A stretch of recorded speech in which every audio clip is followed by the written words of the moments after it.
Hi, Blair from Wilson Barbecue here. Today we're going to show you how we trim, season and smoke a brisket using our Weber Kettle. We start with the underside of the brisket, trimming all of the fat off. Be careful not to cut too much meat off. You'll notice where the point joints are flat, they've just trimmed out a very large hunk of fat.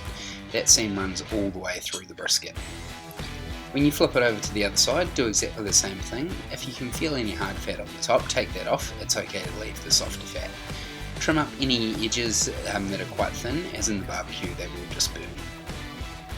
Next we give it a good coating with 50-50 salt and pepper, super secret recipe, where it should take you about 1/4 cup of the mix per side.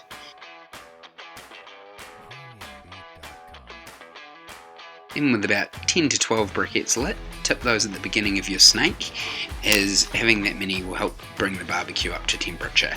Place a water bath in the middle of your coals. This will help keep the environment nice and humid and help keep your brisket moist. When you place the brisket in the barbecue, place it on the opposite side to the lit coals and try and keep it as far away from the heat source as possible. When you put the lid on, keep the vent on the opposite side above the meat to drag the smoke across the meat. In a couple of hours, check how the meat's going and adjust the grate around just to keep that meat on the opposite side from the heat and keep the smoke dragging across it again. Give it a little spritz.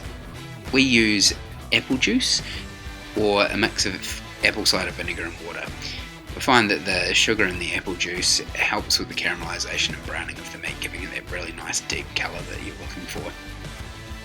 After a few more hours, give it a probe and some more spritz, and when you find that it's sitting at about 160 degrees, that's when you want to wrap your meat, once it's got a really nice colour to it.